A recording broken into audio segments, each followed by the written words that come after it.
বন্ধুরা, কালী পূজা তো আই গেছে, আর কয়টা দিন রইল, কিন্তু আমরা জানি না যে কালী মায়ের রং কালো কেন, এবং কালী মায়ের নাম কালীই কেন রাখা হয়েছে। এই কালী নামের মধ্যে কি এমন রহস্য আছে যে এই নামটা এত গুরুত্বপূর্ণ? এবং এই যে কালো রং, এটা কি আছে? আমাদের মায়ের রং তো অন্য কিছু হতে পারতো, যেমন সাদা, নীল, সবুজ, অন্য কিছু হতে পারতো, কিন্তু কালোই কেন? এবং উনি দিগম্বরী কেন? এই নিয়েও আমাদের মনে অনেক প্রশ্ন আছে, কিন্তু আজকে সব প্রশ্নের অবসান কর্ম যতটুকু আমার দ্বারা সম্ভব। শেষ পর্যন্ত দেখতে থাকো এবং শুনো। খালি খালো কেন? মায়ের রং খালুই কেন? তো শ্রী কালীবিলাস তন্ত্র অনুসারে গৌরীর দেহ হইতে খালি মায়ের উৎপন্ন। তো শ্রী পদ্ম পুরাণ অনুসারে যখন দেবী গৌরী মাতৃগর্ভে ছিলেন, তখন ব্রহ্মা কালরাত্রিকে পাঠিয়ে তাকে কৃষ্ণবর্ণ করে দেন। এ অনেক লম্বা কাহিনী, আমি একটু শর্টভাবে কইমু, কারণ ভিডিও অত লম্বা করা যায় না। খালি সদাই কৃষ্ণবর্ণা। শ্রী কামাখ্যা তন্ত্রে বলা হয়েছে কৃষ্ণবর্ণা সদা কালী আগম জ্যোতি নির্ণয়। কৃষ্ণবর্ণা অর্থাৎ এখানে ভগবান কৃষ্ণের কথা হয়েছে না, কৃষ্ণবর্ণার মানে হইল কালো রং। এখানে কালো রঙের কথাই হয়েছে, কালো রঙকে কৃষ্ণবর্ণ হওয়া হয়। তো এখানে কৃষ্ণের কথা কেউ ভাবিও না। তো মা সর্বদই কালো রং। কেন কালো রং? এ নিয়ে মহানির্বাণ তন্ত্রে হয়েছে শ্বেত পিতাহাদি বর্ণ যেমন কৃষ্ণবর্ণে বিলীন হয়ে যায়, অর্থাৎ শ্বেত মানে সাদা রং, আর পিতাহাদি বর্ণ মানে হলুদ রং।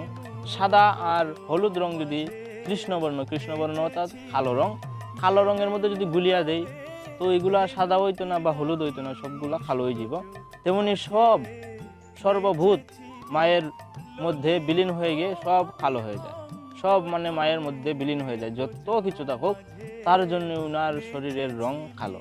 কারণ কালো রঙই হলো ব্রহ্মস্বরূপ, তার জন্য মা হলেন ব্রহ্মস্বরূপ, তার জন্যই উনার শরীরের রং কালো। এখন কথা হয়েছে মায়ের নাম খালি কেন?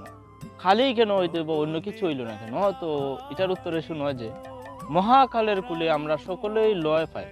মানে যত কিছু আছে সব মহাকালের কুলে সব লয় পাইতে হইব। যত বিশ্ব ব্রহ্মাণ্ডে যা কিছু আছে, এই অনন্ত কোটি বিশ্ব ব্রহ্মাণ্ড মহাকাল প্রতিনিয়ত কালগ্রস্ত করে চলেছেন। মহাপ্রলয়কালে সেই সর্বগ্রাসী মহাকালকে যিনি গ্রাস করেন বা নিজ অঙ্গে লয় করে নেন, তিনি হলেন কালাবদনা। তার জন্য ওনাকে কালিকা বা খালি বলা হয়ে থাকে। আর কত হয়েছে মা দিগম্বরী কেন বা দিগবসনা? এটা হলো অর্ধসত্য, আমার মন থেকে হইতেছি, কোনো শাস্ত্রের কথা হইতেছি না এখনো। মা হলো ব্রহ্মস্বরূপা, মানে ব্রহ্মই, মাই হলো ব্রহ্ম। আর এই যে প্রকৃতি দেখতে পাচ্ছ, এই সমস্ত প্রকৃতিটাই হলো মা। তো এমন কোনো দোকানে কাপড় আসেনি যে এই প্রকৃতিকে ডাকতে পারে? যদি তাকে অবশ্যই আমার দিও, মাকে আমি কাপড় পরাই দিলাম, যদি কেউর দোকানে থাকে এত বড় কাপড়। আর কথা হয়েছে মাকে দিগম্বরী বলা অত্যন্ত মূর্খতা, কোনো প্রয়োজন নাই মাকে দিগম্বরী বলার। মা হলো ব্রহ্মস্বরূপা, উনি নিরাকার, কোনো সময় লীলাবশত উনি শাখার রূপ ধারণ করে থাকেন।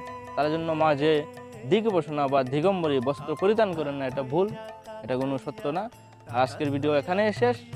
আর যদি কোনো প্রশ্ন থাকে অবশ্যই জানাবেন, ভুল ত্রুটি ক্ষমার দৃষ্টিতে দেখবেন। আর এখানে ভিডিও শেষ। হর হর মহাদেব।